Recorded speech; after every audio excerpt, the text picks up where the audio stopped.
And welcome back to the Omaha Central Fall Sports Showcase. My name is Charlie Yale, and I'm here with Esports Head Coach Jon Franta. Mr. Franta, how are you doing today? Absolutely great. That's delightful to hear. So, OPS announced in fall of 22 that they'd start an esports program in all the high schools, and you volunteered to lead this program. So, how are you feeling at the start of this year compared to the start of last year? Almost prepared. Last year it was a let's get going, but wait. Okay, let's go again. Wait again. And it was a very stop and go, and it drew a lot of people in, and then it turned them off because we were stopping and going. This year we're jumping in head first, no protection, and just going slamming on the gas from the get-go. I'll start recruiting players on the first day of school and announcing all the new games and everything else. So, we were talking. You said you have some new game announcements beforehand. Would you be willing to make those announcements right here? Absolutely. The new games, new additions, we're going to start off in fall with Valorant, which is quickly becoming the number 2 esport in the nation. We are bringing in Smash Brothers. So for Nintendo Switch, that will be starting with 2v2s as well as 1v1s, and in team of 3. So it would be like 1v1 versus one player would play all 3 players, the other team, then player 2 will play all 3 other players. It's going to be very challenging for there. We're bringing back Overwatch 2. We got some revenge because we did not make national playoffs in that one. They took the top 32 for playoffs. We were ranked number 34. So we are kind of disappointed in that. We are bringing in Mario Kart. League of Legends is back year long. Rocket League will be all year long. Hearthstone again. Splatoon, Clash Royale for mobile. And the big, huge announcements are the Madden 24 as well as NBA 2K. And the biggest news is they just added, like, within the last month, Fortnite 2v2 box, and we will be taking that on. We're going to jump head into that, and I know there are some players out there. I just need to find out who they are. Spectacular. So I know as well, right before this we were talking and you were telling us about all of your national playoff contenders and everybody who was achieving on a high level last year. Would you be able to give us just a quick rundown of, all of your achievements from last year, especially seeing as, this is only the second year of the program? Yeah, this is the second year of the program. First year of the program, 2 of our students were offered scholarships to play to Lincoln, because Lincoln is starting their esports program this year. This year will be the first time that they compete. They're going to have a competitive team, a coach team, and a for fun team. And my guys got scholarship, 2 of our guys, which is excellent news. Our other achievements have been, let me just go down the list here. Overwatch, we didn't make the playoffs. League of Legends, we finished within the, I believe, 28th in the Central Division, which was everybody from North Dakota down to Texas. We beat a few out-of-state teams or whatever. We never got a shot at the national champions were actually Gretna, so they're on our hit list. So we're going to be going for Gretna hard, and I'm sure their coach is going to send me a message about that, saying that out loud, but that's all right. Rocket League, we finished 28th. We did really well in Rocket League. I don't know if all my players will be coming back for that one. Hearthstone was led by a senior last year. He's one of the ones that got the scholarship. I don't know how my Hearthstone team will do this year, but we finished in the top 15, I believe, for that one. And so I've got some growing to do. We're expanding huge, and it's going to be year-long, and that's the biggest challenge for me right now. Absolutely. So I'm just going to pump the brakes a little bit. For some of our listeners new to the sport, would you be able to provide just a quick rundown of how competitive esports at the high school level really works? Okay, how competitive it works? Or how just the sport works as a whole? Okay, how the sport works as a whole. Basically, it's a lot of how to work as a team. It's team building on every single level. When you play at home, you're sitting on your phone and you're playing a game online.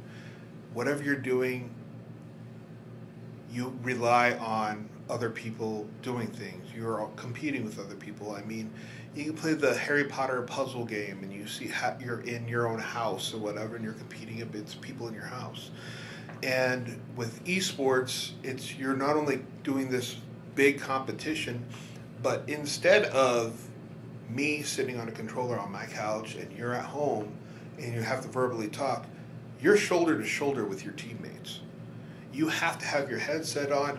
You not only can see what they're doing, you can talk to them. You have the headset, and the second the game's over, you can converse. The difficulty with it as a coach, the second the game starts, the second the green light starts for Mario Kart or whatever, a coach can't say a word. Football, your coaches are yelling at you from the sidelines, saying, hey, change this. In the middle of the game, and second the game goes, it's like you can yell pass, you can yell run, you can yell all this stuff.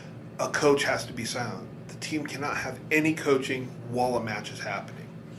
But I mean the very second that match is over or somebody crosses that finish line and it's over, I'm yelling. I'm getting in there and I'm saying, all right, this is what you need to bring in. This is how you need to do it. You need to change your strategy. You're playing this way. You need to change it to this. And when you think about it, we've talked a little bit like Overwatch. It's like, well, you need to know how to dive. You need to dive for the point. You need to get there. You need to change your strategy because every time you did this, they reacted with this. So now you need to fake this, let them react, counter. So you bring in a whole new strategy. And when you think about it, you can't see it while you're playing. If you're in a first-person shooter, you don't see your end goal until it's right there. So you need that coaching, you need that outside look, and you need to get better. And that's the main type of person that I'm looking for. I'm looking for players that are coachable. I'm looking for people that are not just in it to win, but in it to win and keep winning. Like one of the hardest things I was working with a couple of the other coaches, we were working on Mario Kart. Being in first place the entire match is horrible. You can't do it. You can't win like that. So you have to strategically be in second place, third place, and then get first at the end. But you have to be good enough to do that overcome on the very last lap. It's all strategy, and it changes the way everybody plays the game. Absolutely. So we were just, in here talking to the football team and, a little bit about their summer preparations. And, you obviously have the track team or the cross-country teams that are running over the summer to get their miles in. What does the, off-season training regimen look like for the esports team? It's the easiest training ever. Stay at home and play games. Stop going out with your friend. No, quite honestly, I tell them that I want them to play. I want them to log certain hours. Let's say League of Legends. With League of Legends, there's 164 characters in the game right now. They're releasing another one within the next week. And no one can be excellent with and be perfect with every single character. But I always tell them, play your main, play two others. And if somebody's beating you constantly, start playing as that character that is beating you constantly. Learn how to beat them back. The only way you can beat a player is by knowing what weapons they have against you. And the same thing goes for Overwatch. If Reinhardt is coming at you all the time and pinning you to the wall, killing you, spend some time as Reinhardt. How do people beat you as that character? Mimic that. And they're all like, oh, well, I can do that. The strategy is completely different, and it boils down to fun. As long as you're having fun with the game, you're going to have a blast. Absolutely. So you were just telling us about a new character getting added to, I believe it was League of Legends. And before we were talking about, some changes within certain players or certain characters in Overwatch. How do updates or changes to the game like that affect how the team strategizes, how the team plans? 100%. Yeah, we have the first. It sounds silly, but we all meet together as a team, one room, and we get in there. The first thing we go over is any updates to the game, and I'm sure everybody who has an update in the game, you see it on your phone, and you're just like, oh, whatever, update, big whoop. And it's like, no, to us, that update is your lifeblood. It's like every update we go through with a fine-tooth comb. It's like, all right, if this is changed by a couple seconds, how is that really going to impact us? Does that impact my style of play? Is that going to impact how other people's play? Is that going to impact how everybody else goes? And we have to go through that, and we have to make sure that everybody is prepared to adjust for whatever we have coming in at us. Absolutely. So I want to sort of shift gears here for a second. I know you have 2 players on scholarship down at the University of Nebraska. Legendary football player and former Green Bay Packer Amon Green runs the esports program at UNL. So what's it like to have, a former Eagle leaving the collegiate program nearby? Oh, absolutely hilarious and fun. I actually got to meet him. It was funny how I got to meet him because I was creating our Twitch channel, which I believe is up on your screen. It's the Central Eagles. The day I launched it and created it, I just was typing in Central Eagles, and it came up, and he went live on his Twitch. And I'm like, oh, this is funny. And so I just went in there. And all of a sudden, he's like, the Central Eagles? Central Eagles? Why are they do? And he started talking about it. I'm like, oh my gosh, I haven't done Twitch outside of playing on my Xbox and everything else. I was on the computer. I'm like, I need to type. How do I do this? I started talking back to him, and he's like, yeah, I just took the position. And then he says, well, I'm starting there. He announced to me, and on his Twitch stream, he's like, I was announcing this today anyways, but we're going to do it early. And he's like, yeah, I'm going to be heading up Lincoln and blah, blah, blah. And we started chit-chatting and everything else. And then we talked a lot offline and got together. I was helping him with some stuff. He was helping me with some stuff. He came and talked to our kids one day. It was fabulous. Some of the football coaches were very jealous that I got him on green to talk to the eSport players before he went and talked to the football players. So that was kind of cool for us. And he was like, being coachable is the number one thing. It doesn't matter what sport you're in. As long as you are a coachable individual, you will succeed, which was the biggest message, which was really cool. Absolutely. That's a really awesome story. So I know we're running, close to our time here, but in the last couple of minutes, is there anything that you'd like to touch on here that I haven't really asked about? Yeah, if it's hard to say, but you have to get past the stigma of being a gamer. There is a lot of the players were very hesitant. They're like, wait a minute, this is going to be live out.